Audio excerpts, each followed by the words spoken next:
Là où on est, c'était une ferme agricole. Donc ça, on remonte dans les années 50. Hein. Et puis mon père, depuis tout petit, il était aussi bouilleur.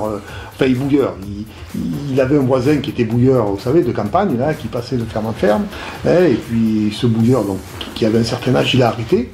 Et mon père a repris le flambeau. Mais c'était pas mon grand-père, hein, c'était un voisin, quoi. Et mon père a repris donc le flambeau. Il était jeune, il avait 18 ans. Et il a commencé comme ça, en faisant de l'entreprise de... Alors il était un entrepreneur, mon père. En faisant de l'entreprise, donc de distillation, mais pas que ça. Il faisait toute entreprise agricole. Et à l'époque, il avait une batteuse, il allait dans les fermes. Enfin bon, il allait faire tout ce qui les agriculteurs avaient besoin et qu'ils ne pouvaient pas faire. Il faisait les deux, quoi. Il faisait l'été où il y avait beaucoup de travail et qu'il allait faire de l'entreprise agricole. Et puis, bon, il aidait mon grand-père, bien sûr. Et l'hiver, il était bouilleur ambulant. C'est-à-dire qu'il avait son petit alambic et puis il allait de ferme en ferme distiller. Voilà, ça a commencé comme ça, et puis il l'a fait pendant un certain temps. Comme il n'y avait pas de distillateurs dans la région, il y avait même des distillateurs industriels ou artisanaux, il n'y en avait pas. Même les maisons qui vendaient de l'alcool à l'époque.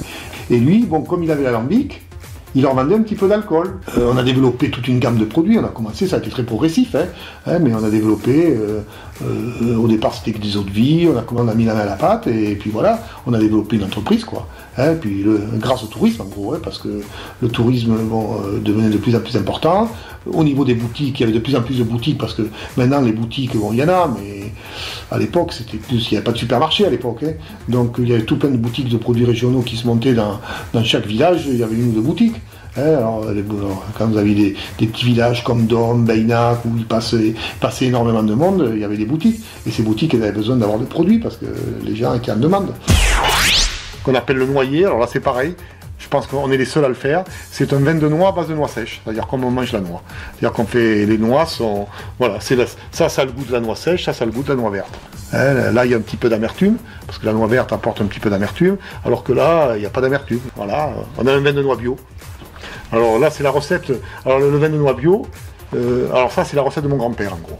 Je suis parti de la recette de mon grand-père, parce que vous savez que dans les campagnes, dans le Périgord, bon, ça se fait un peu moins maintenant, mais il y a les générations, disons, qui nous ont précédés, ils fabriquaient, elles avaient leur noix, elles avaient leur vin de la vigne, elles avaient leur eau de vie que le petit bouilleur passait. Donc puis moi, je suis reparti sur la recette de mon grand-père, et puis j'ai fait un vin de noix bio. Alors la différence, que moi, j'ai pris tous les ingrédients qui sont bio. C'est-à-dire que c'est un vin de Bergerac. Là, je ne produis pas le vin, moi, bien sûr. C'est un vin de Bergerac bio, dans lequel j'ai mis des noix bio, du sucre bio, c'est-à-dire du sucre de raisin bio, et de l'alcool de vin bio. Voilà, tout est bio.